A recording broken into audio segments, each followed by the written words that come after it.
Live. Oh my gosh. All right, guys. Happy Wednesday. It is hump day, guys. And I have with me a very special guest. This is, she was so good the first time around, as we knew she would be, that of course we have to have an encore of the lovely Kiera Dent. Kiera, how are you doing? Ashley, I'm so great. It's fun to be back. I love your community. I love the group that you guys have. And it's fun to just come back and geek out on dentistry with you tonight. No better way to celebrate hump day than geeking on dentistry. Yes, no, I am. We geek out all the time. And guess what is happening in exactly 1 week? I will see you in 1 week, Ashley. I'm so excited for you. I am. If you guys don't know, we're hosting our first ever retreat in Napa, wine country, and we have Kiera presenting. And can you give them the topic that you are going to be discussing? I mean, don't give a lot of details because Yeah, of obviously course. we're going to keep Yeah, it absolutely. surprise. Yeah, the topic is what separates the multi-million dollar practices from status quo. And I'm super pumped to just share all the gold, all the nuggets, and really help the retreat ease. Take home some awesome things for that. Yes. Yes. So our goal is to have to make you guys have major FOMO if you are not attending the next week. That's not Um, going to be our podcast topic to get. no. Yeah, you got to go to Napa. You got to drink the wine, like truly drink the multi-million dollar Kool-Aid with us. Yes, yes. Well, if you're on, can you guys say hi and make sure that Kiera sees your questions? Because this again is going to be an action-packed hour with Kiera. And Kiera, what do you want to talk about today? Because I posted in the group, and people have some billing requests, but Sure. I am going to follow your lead because any hour that I get with you I know it's gonna be an hour of power. So up to you, my friend. Awesome. All right. Well, let's kick this off. I love someone saying, "Give me some Kool-Aid." So let's get you guys into the Kool-Aid mode. For sure, comment in if you've got questions. This is live, guys, and you, I feel, deserve every ounce of goodness because you're showing up, you're giving up your time, you're the practice I want to go to because you're the one investing. So yes, I come with I don't even know, a bajillion like ideas and topics that we could do. I feel like I've got so much dental goodness in the brain. So, Ashley, let's kind of hit it off with some of these billing questions. I think that that would be a great place to start. And then I've got some system things. I've got some end of year tips for you guys that I thought would be kind of fun just to get you guys systematized and thinking. Pending upon how our time goes today. So that was kind of my plan today. But I mean, if people are willing to post questions, I feel they always deserve to get answers because they were willing to raise their hand and ask. So let's take it away with some of these billing questions, Ashley. Okay, I don't have any though. Oh, okay. So it's just billing tips. All right. So here we go. um, This is okay. I'll just free float. I'll free float on some billing tips for you guys. okay, what are the most commonly asked questions then that you're seeing in your offices that you're visiting? Yeah. Well, okay. I've got this. Don't worry, guys. It's not like this is my first podcast today. So don't you worry, everybody out there. So let's dive because I've got a ton of things for you guys. So Yeah. number one, I actually think let's go through this will tie into it of the questions, the billing, and giving you guys some tangible tips. So right now, on the Dental Team podcast, I have been doing for the last couple of weeks. It's going to continue on through the end of the year. I have come up with the top 12 systems that I feel every practice needs to have within their office. So, and they're more like categories. So I feel like tonight, Ashley, let's dive into it. And lucky for you guys, system number 3 is billing. But this is the reason I wanted to do it now is because we're prepping for end of year. And if I can kind of give you guys a checklist to go through, I feel that would be some massive value for you. So, these I purposely made 12 so you as a practice owner can have 12 different systems and themes, so for every single month you can kind of make sure you stay on track because Ashley, I think as a practice owner, you guys get really excited about something when you learn it and then give you about 3 months and we tend to forget because we're on to the next thing we're loving. True or false? More like 3 days. I've been a consultant for a while, and it's really true. And it's totally fine. It's human nature. I mean, all of us go in and we make these awesome New Year's goals, and then we fall apart and we forget. And so I just wanted to create an easy way for you guys with 12 systems with categories. I purposely put them in order for every single month of the year. So it kind of will fall. That way you don't have a quote unquote September prepping for that. So it's not a rough month. So I'll just kind of go through that. So for January, so this would be one. And if I was listening to this podcast, I would be taking notes and checking off to see how I'm doing. If you guys want more in depth, I am going like a full blown episode for every single system on our podcast. So feel free to hop on over there. But today I'm just going to give you guys a quick overview of these. So for January, management mastery and leadership. And I purposely didn't call it office management because I feel like an office manager shouldn't be the only one managing, but really it's about leadership. So within that category, it's all the things around office management, it's around KPIs, making sure your practice is growing, making sure you're running weekly meetings, monthly meetings, one-on-one check-ins, OSHA, HIPAA, all the things within leadership. So really looking to see, and I feel like one of the best ways to check to see, is this system healthy in your practice and is it there, is do you have a great culture? Do you have a great downtime protocol? Do you have end of day checklists? Do you have meetings and a structure that you guys follow? Because if not, that's where I would be looking at my management and leadership. So if I was you listening, I'd be like, okay, on a scale of 1 to 10, I know Kiera just gave me a few. And guys, I'm going to do a real brief because I've got 12 of these. It wasn't the plan, Ashley, but it is the plan now. So, but just real quick, like, are you guys tracking your KPIs? Do you guys have OSHA and HIPAA in place? Do you have great check-ins with all your team members? Do you have team building in place? So I would be asking that question and say, okay, on a scale of 1 to 10, and Ashley, I can ask you this. I did it for my own company on the podcast, guys. It was like live and real and raw. But my question is, on a scale of 1 to 10, Ashley, how do you feel right now your practice is? Just, and again, it's not perfect. I'm not going really into depth for you. How would you feel your practice ranks on management mastery and leadership from your perspective? And there is no right or wrong, just so you know. With 10 being stellar? The best, the absolute best. You have no mistakes. You should be like on Forbes magazine, rolling and telling everybody how to run a business. I would say maybe a 6 or 7. Perfect. And thanks for being honest. I know I put you on the spot there, but I feel like if you can be honest there, you can, like, you've got a lot of things you're already doing really well. So, Ashley, where do you feel that gap is? What do you feel of the things I listed off for you specifically that you felt, you know what, this is where I think we could enhance? What was 1 or 2 of the things I listed that you feel would benefit your practice? Well, I definitely know I don't have enough of the accountability check-ins, and partly because we've been so busy throwing or organizing this retreat, but I know that I haven't been as present as a leader in my practice. For sure. So once the retreat's over, definitely having more one-on-one meetings. We were having 4-hour meetings once a month for a few months, and since then we stopped, and you don't meet with your team on a regular basis, so many things just get dropped. Amen.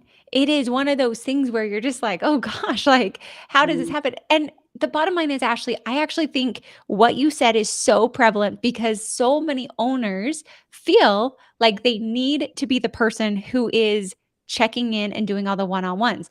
But I think we could actually spin it and say, how awesome is it that you're doing this retreat? That now we've got to find a way for your team to have this system in place that's not reliant on Dr. Joves to be doing it. And so often this is where I feel like systems and practices get jumbled because owners feel they have to be the person to do it. Well, let's pivot that and say, do we have an amazing office manager who's not wrapped up in retreat that could be focused on this? Could we shift it a little bit and maybe have leads in different departments that could help with this? Could we maybe shift it to quarterly so we are still checking in? Like, I have an office that has monthly check-ins with all team members. We built forms for them. We built it off their core values. Team members are building their own goals every single month. But the doctors only meet with one department every single month. So we have 3 departments: front office, hygiene, and assistants, and they rotate them. but every team member fills this out every single month. And so it's like they're doing a check-in, but they're not having to check in. So they're teaching the team to hold themselves accountable. So I think, Ashley, that was beautiful. And I wanted to take that and just show our listeners that you don't actually have to be the one doing these systems. And I feel that if you can learn how to pivot, shift, adjust, you're actually going to be set up for more success as a true business, not one that's dependent on you to successfully run. Okay. No, I love that. Oh my gosh. I have so many notes I've written down already. Perfect. Okay. So what I'll do is I will give you guys the topics and themes of the rest of the 11. So that's system number 1. And then what I'll do, Ashley, is I think it would be fun to deep dive on, you'll get a pick. So you can choose, we'll obviously do billing. People want a more deep dive on billing, but I'll just kind of go over them for you guys. The podcast, I saw a question come in, and the podcast is the Dental A Team. So if you guys head over there, they are running every Thursday, and I'm running them for 12 weeks. So you can just head over there. It's every single one of these themes in deep discussion.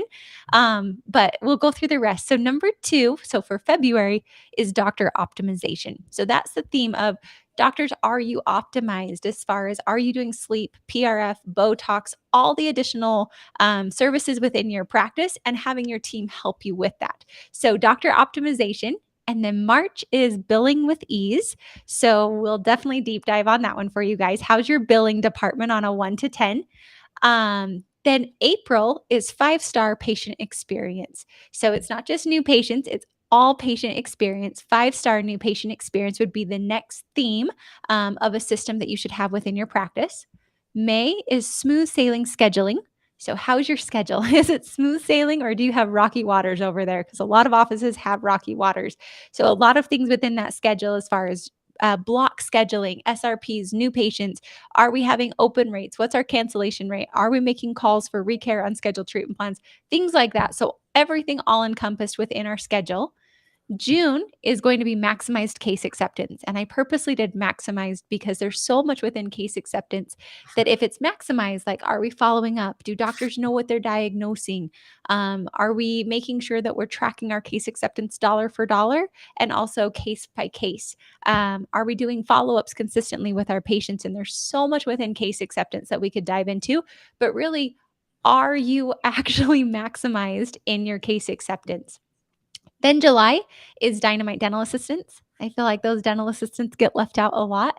And so, really, a lot of pieces for our dental assistants and figuring out, are they all calibrated on all exams? Can they do those 10-minute temps or 10-minute scans?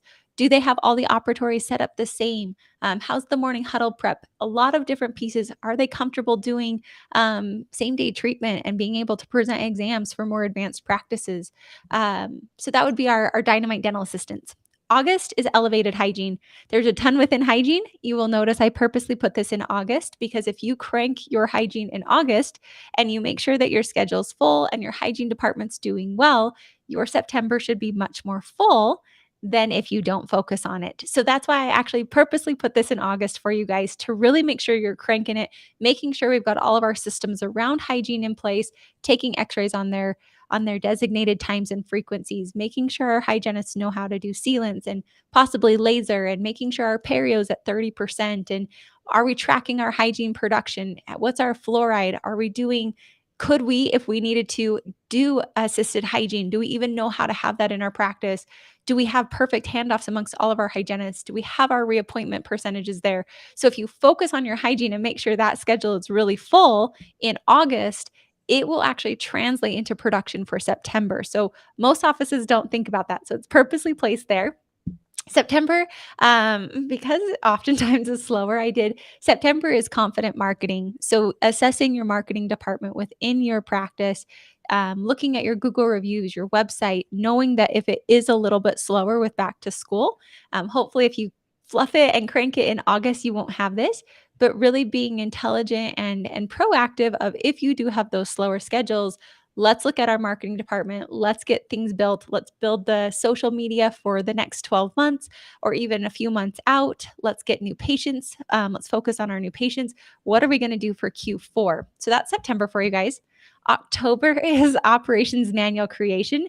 Never a sexy topic. Nobody ever wants to do it, but something that will truly give you freedom in a practice by not being shackled or tied. If you guys want help with our operations manual, we are doing an operations manual intensive for 3 months to help you get it done in January. So if you guys want help with that, I know it's not fun. And so giving you an accountability buddy, but that's for October. Then November is practice profitability. Again, purposely placed for you to review your entire business in November. So, looking at it, what are the goals that we're going to do for the next year? Reviewing all of your departments. What are your calibration meetings? How are we doing with our one on ones with team members? But looking at every single thing that produces profitability within your practice in November.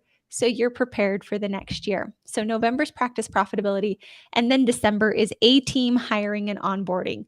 So, really making sure you've got those 30, 60, 90-day onboarding, making sure you've got ads so you have it for every single position, onboarding for all positions, making sure that you have avatars for every single position in your practice, who interviews, who hires, what's our whole process for that? Do we have checklists for it? And just making sure you have that. So, Ashley, that was like a really big overview of 12 systems. And then it's your time. You're here. All the listeners are here. But I'm happy to do a deep dive on any of these systems for you guys, but just wanting to give you a checklist and a monthly theme to really set you guys up for success for next year as well. Oh my gosh, I love it. And you guys already know to follow the Dental 18 podcast, because as Kiera's already said, every episode she's going to do a deep dive into all of these topics. So let's start with the billing one, since that nobody put any specific questions, but I'm guessing whatever tidbits of advice you want to go deep dive on would be You got awesome. it. Okay, so we're going to start with billing, guys. Billing, I feel as practice owners and as myself, it's a terrifying thing. Billing is where your money is housed. And if you don't have a good biller, you can do all this great dentistry, but you don't get paid for it. And so I feel like it's such a scary trap. And it's something that I love to just teach and empower doctors to know. I hope you never, ever, ever in your wildest dreams ever have to actually do the billing, but just understanding what it is. So there's a quick list of billing items that I really like you guys to have. And I have a little calendar as well where it kind of breaks it down of what to do on what days. So, really, billing, you got to think about number one, let's start at the beginning, having a really good insurance verification process. So, if you've got good information in, you've got your insurance put in correctly, we've got the correct group numbers, and then we're verifying. There are some outsourced companies. Verific right now has been my favorite. Verifixed is another good one. There's another one I just heard that I think is called like Billing with Ease, something around like Dental Accounts with Ease. I'll look it up. It's a new one I just heard of that is coming out as another strong one. But again, at the end of the day, nothing's ever going to work as strong as your own insurance verification within in-house and making sure you know how to do it. So I always thought insurance verification was really stupid. I thought, like, why the heck am I spending all my time doing this? But the bottom line is, as a treatment coordinator, which is what I was, if I don't feel confident that the information's in there, not that I'm basing my treatment plans ever on insurance, but if I don't know for a fact, like if I don't know the questions to their insurance, me as a treatment coordinator, I was not as confident. So, because patients would say, well, what about my insurance on this? And with it being verified, I could confidently not rebuttal, but could very lovingly dispute their challenges that they had on why they're not accepting treatment. So that's my number one reason for you guys to do insurance verification is so your TC and your team is confident telling patients instead of doing pre-Ds or pre-authorizations. I call them pre-denials. I'm very anti those. Like they aren't even real, guys. It does not matter. It will not help them. It just is a great way to delay treatment. But it helps you guys just have that confidence piece. So having a great insurance verification process, great information in is going to be beneficial. People are like, Kiera, we just don't have time for that. And I'm like, well, choose your hard. You're either going to spend time doing insurance at the beginning and getting it correct, or you're going to be chasing money. And I would much rather have it clean and correct first than chasing money later. I've done both. So I can tell you from experience, just have a really clean insurance verification. A quick tip on insurance verification that I think would be beneficial for you guys is have your team group them by group numbers. So Delta Dental, I say, is kind of like a last name. So the name of the insurance company, Delta, MetLife, Aetna. My maiden name was Staples, and there are 7 kids in my family. So imagine my parents aren't Staples, but Kiera is Kiera Delta Dental. Okay. So Staples would be like my last name. But my parents had 7 kids. And even though we have the same last name, we're very different individuals. Some of us are girls, some of us are boys, some of us are tall, some of us are short. Most of us have red hair or the resemblance of it. We have a few that my sister called brown heads because they didn't get to be redheads. But we're all very different. So that's what a group number is. So the top one, Delta Dental, is like a last name for a family. And then the individual children are like the group numbers.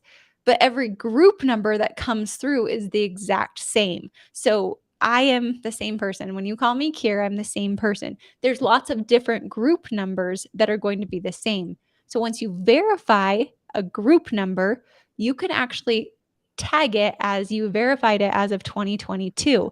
So that way, moving forward, every patient who comes through with Delta Dental and that group number, I don't have to go back and re-verify and get a full benefit breakdown. A full benefit breakdown means I find out waiting periods, I find out deductibles, I find out do they have a missing tooth clause? Is there a coordination of benefits? All these things that probably make no sense to you, but are rules that insurance companies put out there to not pay claims. So you've got to get a full breakdown for every single group number. But then once I have that, all I have to do is make sure that that person is still active and find out how much they've used of their insurance max. So, Ashley, I've said a ton of things that make perfect sense to me, but for listeners, some of that might not have made sense. So, Ashley, any questions that you have, and then I'll move forward on more pieces of billing. But any questions so far for you on your side? Well, I was just going to say, I loved when you came into our office and right away you went into my practice management software and ran reports. Can you tell all of the docs exactly what reports you run when you go into the offices? Of course, absolutely. So, reports that I'm looking for specifically, I have an entire stats sheet that I look for each practice. So, what I'm looking for, I'm looking at your production. I want to see how that's running. I want to look at your collections, and I'm looking for a percentage on that. I'm aiming for at least 98%. And if it's not there, I know that we've got a hot fire issue. I also ran a report of unscheduled treatment that tells me how your treatment planning is going. Are we calling on them or are we not? I think the most I've ever seen on an unscheduled treatment dollar amount was $100 million of unscheduled treatment. And I was like, man, I've paid for myself right here. Like, just call 5 of these people and we'll be good to go. So I look for that. I also look at your recare list of unscheduled hygiene patients. That's helping me see, one, do we have enough patients to fill your schedule? 2, do we have a healthy recare? Like, I have some offices that I run and they have about 50 to 60 patients of unscheduled hygiene. That's terrifying for me. And I know we've got to crank marketing in that practice. Others, I've got like 2,500 and I know they just need to make some phone calls to get those patients scheduled, or they're not tracking correctly in the software. So it's automatically telling you who's due or who's not due. Then I fall under AR, so all things billing. So I'm running your aging report. And what I'm looking for is I'm looking for your how much money is sitting in patient portion and insurance portion. Because the way you get paid in a practice is on if a patient pays you or if the insurance pays you. And patient portion, we can get pretty close to collecting almost 100% of that. So I like our patient portion to be much lower. Insurance, I know, will be high, but your patient portion should be lower. So when I look at an AR report, you're going to have 4 buckets basically. You're going to have your current. So, how much money has just been sent out current? So, that's within the last 30 days. Then we have 31 to 60. Then we have 60 to 90. Then we have over 90. So, current, I expect that to be high. It should be right around the amount you produce every single month. So, if you're producing 100,000, your current should be pretty high because that means we've billed out, we're sending it to insurance. I expect that number to be high. But then we start to trickle down. Total AR should never exceed 1 month of production. So like the 30, 60, and 90, if you're producing 100,000, I don't like it to look over 100,000 ever. And that's even on the high side. So then what I like are, and this is just general, I'll tell you general recommendations and then I'll go to more specific. But general, so like for 30 to 60, I make it real simple. I want that to be less than 15% of total collections. Then your 60 to 90 should be 10% or less than collections. And then over 90 should be less than 5%. So 15, 10, 5. That way it's easy for you to remember. It's easy for you to give your team a budget of how much should be in those buckets. Now, it can get tricky because your over 90 can actually get really funky if you are doing ortho or if patients are on payment plans. So I'm looking to see, do you have those on what's called a billing type? So a billing type is where you can actually set it up to, if someone's on payment plans, I can actually put them on a billing type of payment plans. I can put them on an ortho because ortho pays really funky.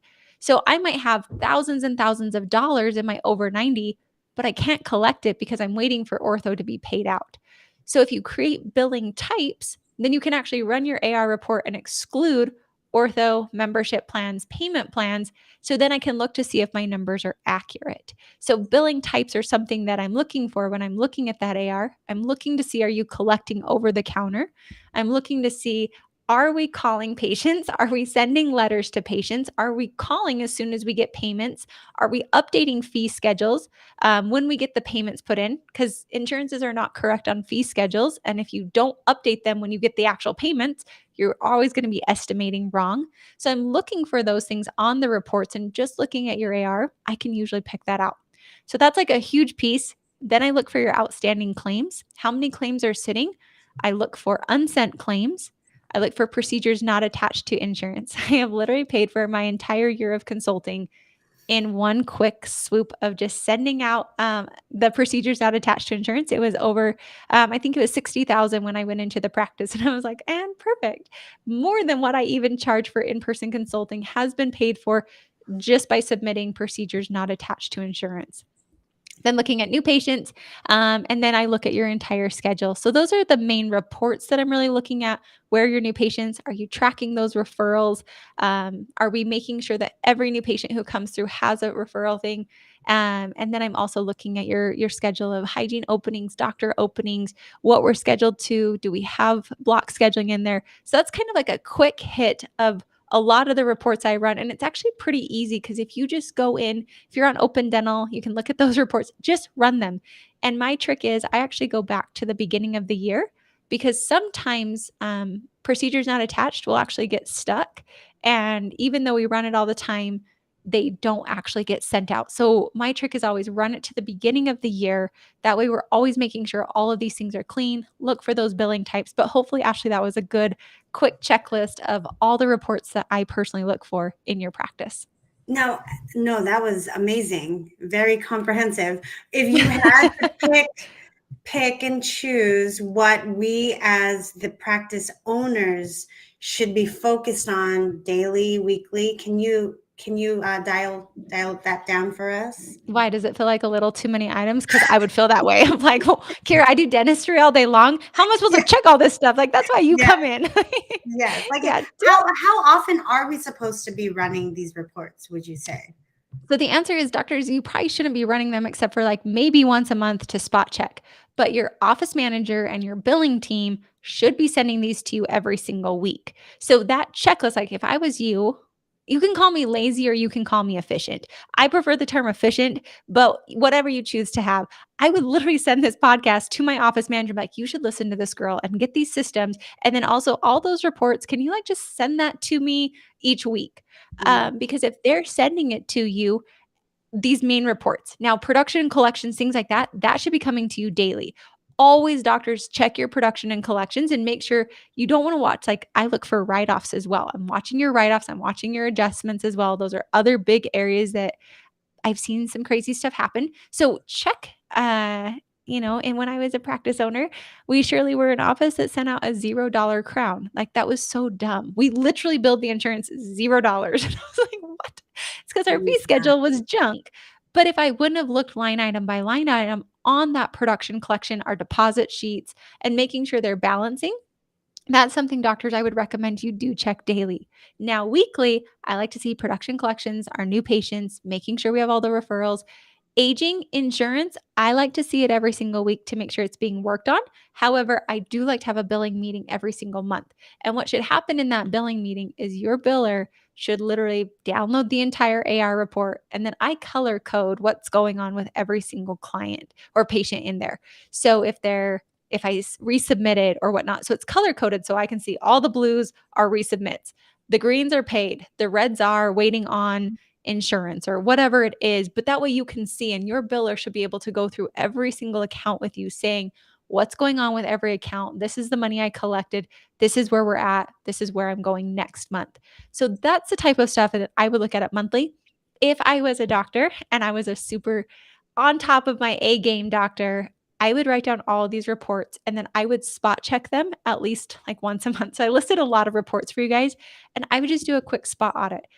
Go ask somebody to show you, like, hey, can you just show me how you entered this payment for Mrs. Jones? Like, literally have them walk you through exactly how they entered it.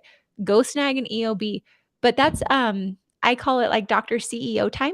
And there, I actually have a checklist of what doctors should and could do every week. And a lot of these reports are in there for you guys. So I would have my office manager send it to me every week. I would have a meeting with them every week of what they see, what the plans are, because their job really is to be watching all of this. I believe an office manager is your eyes and ears of your practice. They need to be business owners with you. And then your job as a business owner is to spot check, confirm, verify, but not necessarily always having to run these reports. If you're not comfortable and you don't know what the heck I'm talking about, then I might suggest you do it a little more often until you get comfortable and know what you're looking for, just as a quick reference. So, did that help, Ashley? It's more like have it delivered to you weekly, spot check these at least once a month just to make sure things don't look funny. And that should be a pretty good, easy rule of thumb. You can always enhance more, but that's where I would start today if I was you. Yes, absolutely. And Kiera, how do we get our hands? How does our group get their hands on your doctor CEO checklist? Obviously, I will just post it in the group for you guys. I'll send it to you, of course. Guys, anything that Thank I have, you. I'm more than happy to share. I Thank love you. Ashley. I love this group. So if we can ever help out, you guys can email in, but I will happily do that CEO checklist for you guys. I'm making a note right here so we get it over to you guys and get it into the group for sure. Awesome. You rock. Thank you. Yeah. Okay, we have, oh my gosh, see, we're at the halfway point. Oh my gosh. That was like the fastest. Okay, what should we do next? Choose your topic, Ashley. What's the one of all those 12 systems that you're just like, this is where I'm struggling, or this is where I would like to know what you look for, or how you know if this area is healthy. Which one of those is like, I want that one? Ooh, let's do the confident marketing. Perfect. Okay. Confident marketing, guys. Here we go. I feel like Ashley should be talking this part because Oh I no. feel Ashley is a really fantastic marketer, guys. Ashley does a great job of her brand. So I'm just going to like rave about her, and she's going to feel uncomfortable, and you guys are going to watch it, and it's going to be awesome because Ashley and I actually met. Ashley, it was podcasting. VOD, you and I got It on a was. podcast because they needed females. Yeah. And Ashley was like, I started this practice in Sacramento. And I'm like, I grew up in Sac. But I feel Ashley actually does a really great job with marketing. So I feel in dentistry, marketing is, oh gosh, I have like so much. I think I've just been burned by so much marketing that I have a love for you guys of just know that marketing is tricky, and know that if you've been burned, like I don't think most people have my experience. I spent over $80,000 with a zero ROI. And so to say I come from experience of what to do, what not to do, and to say I'm still learning it is true. And I feel like marketing is always going to be there. So within this marketing, I feel like there's internal and external marketing. So, internal is what we can do as a practice to build on our own with our team, not needing somebody externally. And then external is where we're more working potentially with a group, or we're doing things externally. And that's more like our Google ads, our SEO, all the things that bring in patients, maybe sending out mailers. That's external marketing. Internal marketing are like referrals and asking for referrals and having a patient of the day, or having new patient gifts, or sending gifts to them. So, really, let's work as a practice. So, when I go into confident marketing, I say first and foremost to do an assessment of your practice and ask yourself, if you were a patient coming to your practice, is your practice 5-star worthy? I think so often we're like, I want more patients and I want those Google reviews, but we fail to stop and ask, is our practice and our patient experience 5-star worthy? And that means from the first encounter they have. And that doesn't mean walking into the practice. It's going all the way back to that first phone call. How is that first phone call? How is the information documented? Them coming into the practice, them being taken to the back. How are our handoffs? How are our room setups? Doctors, do you have those x-rays up on the screen? Did your team remember to take, that bite reg before you started prepping that crown? And make sure you had all the x-rays, because hashtag Kiera Dent did not do that, one time. And doctor's like, hey, Kiera, do we have that x-ray? And I'm like, oh, shoot. No, we don't have it. And you've already started prepping. So maybe Mhm. just stop here. But do you have those things? Do you have those processes and those things in place? Because if not, I think it's very unfair to say to a patient, leave us 5 stars. It doesn't mean you have to be perfect, but just think. I mean, I promise you, every restaurant that you give 5 stars to is not absolutely perfect, but I do know they have a lot of processes in place to make your experience great. So, Ashley, I'm going to ask you, and all of you guys can do this. Ashley, what is a place that, like, top of your head, it can be a restaurant, it can be somebody, what is something that you would refer all the time? Like, all your friends know Ashley Joves loves blank. Like, what is it? What are you going to refer me to that you're just like, here, you've got to try this? Let's do a restaurant. That's easier. A restaurant, Mm-hmm. Favorite Chick-fil-A. Chick-fil-A. How many Chick-fil-A fans out there? Absolutely. And guess what? McDonald's does the same, like they serve the same things as Chick-fil-A. Why don't you go to McDonald's, Ashley? Because the customer service is just so good at Chick-fil-A. They have the Amen. best vendors. Amen. But I mean, McDonald's is cheaper and they've been around longer. Why don't you go to McDonald's? Because it's just they don't have that warm feeling or they don't provide that warm feeling that I'm looking for at a drive-thru.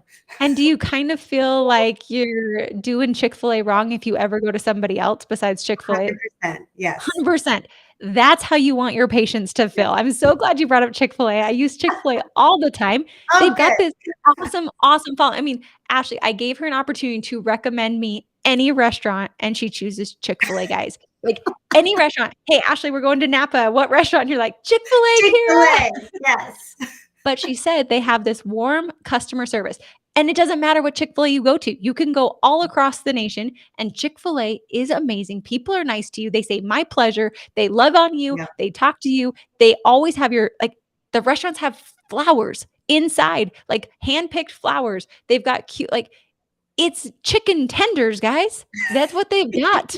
That's what we're going for. I love their spicy chicken sandwich and that Yeah. mac and cheese, guys. They've got great food and an amazing experience. And if their food, even if their food was great, and it doesn't have to be the best, we're talking chicken tenders. And there are a lot of places that sell chicken tenders differently than Chick-fil-A, but we go there for the experience. Mm-hmm. And we feel like we've done them wrong if we go somewhere else. So with your practice, would your patients feel like they've done you wrong if they go to another dentist? Or do you not have that? I say, like, Chick-fil-A has a cult following. Like, I think Yeah. about Disneyland, Chick-fil-A, CrossFit, like those people, I mean, they are die-hard followers. And Mm-hmm. so it's like, what do they do? What are the special things? They're selling chicken tenders. They are selling French fries.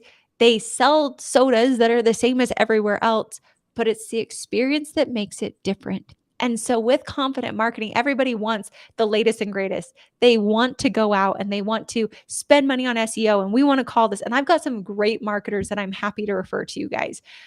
But the bottom line is, before you even think about that, you've got to look at your experience and make sure your experience, as she said, they don't have the warm customer service that I expect from my drive-through. Like, it's so good and so real, and all of us can feel that. And so really it's for you looking at those little pieces. Are we offering like comfort menus? And you don't have to do anything crazy. Like, they're selling chicken tenders. That Mm-hmm. is what they're selling. It's nothing extravagant. It's not like they went to Spain and picked these chickens that have these crazy cool feathers and brought it back to you. Like, I don't even know if they have that in Spain, guys. But it's like they didn't do anything crazy, outlandish to make the experience great, but they made you feel like you mattered. They're intentional. And these are from high schoolers. Like, Mm-hmm. it's not the elite. We're not pulling in MBA people. And so you can create this in your practice. So it's like, let's talk about it. Let's think of, what does a practice want and need? What makes that practice stand out?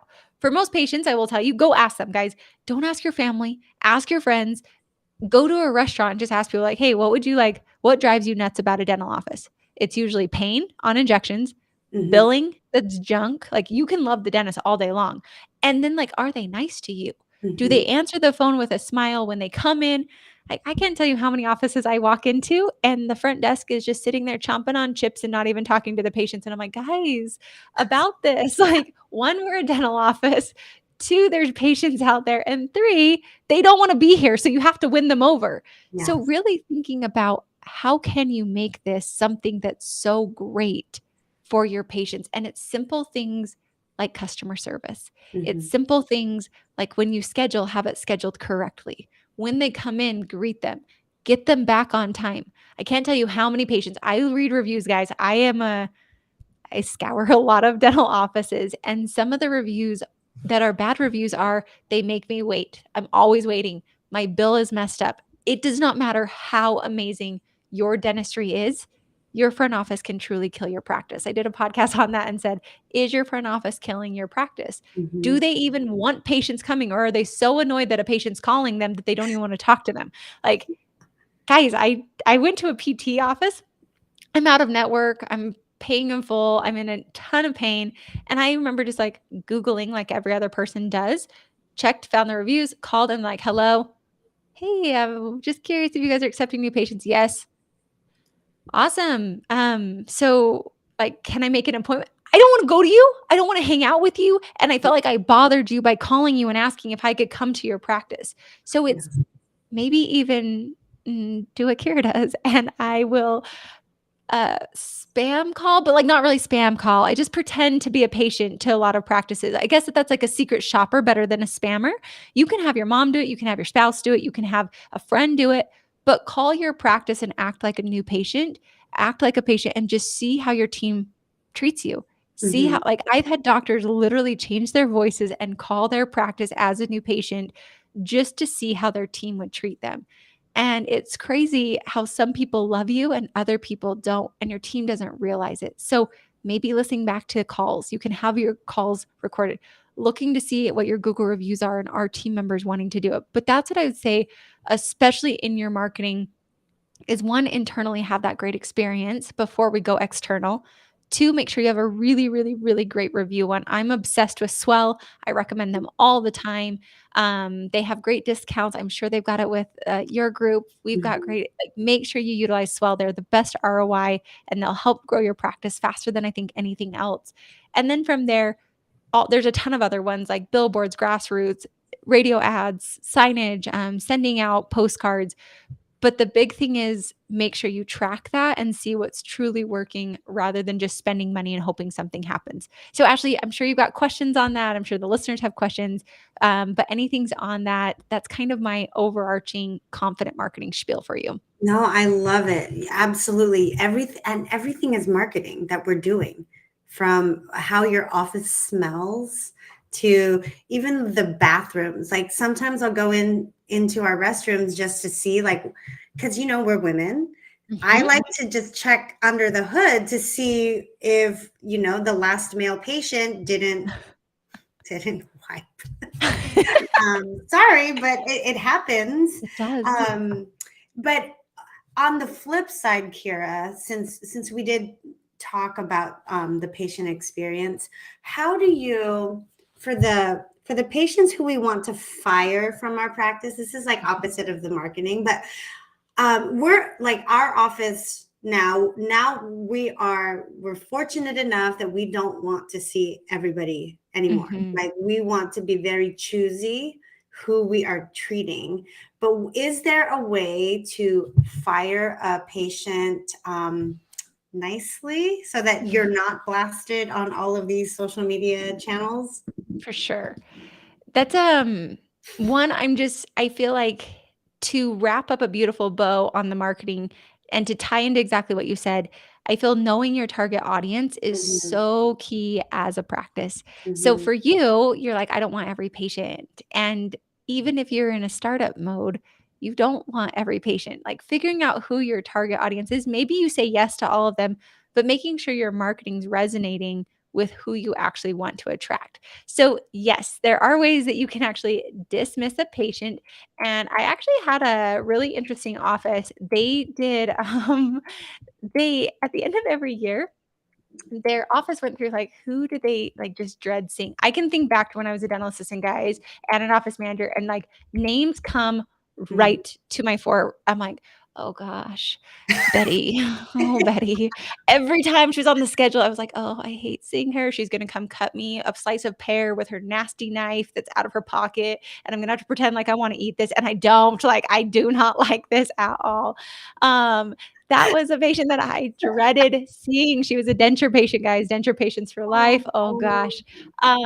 But basically, one is that I loved that this office did at the end of the year. It was the holiday gift to the team to be able to dismiss certain patients. Now it had to be accurate, but basically it's one of those things where you can send them a letter of like, we found that we don't feel that we're serving you to your highest needs, and that is mm, something that we as a business are not willing to do. And so at this time, we do we are dismissing you from our practice, but we never want to leave you in bad hands, and we want to make sure that we're always taking care of you. So these are the names of some practices that we think would be a great fit for you. We're happy to make this transition as smooth as possible, and just know that we are always cheering for your health and your success.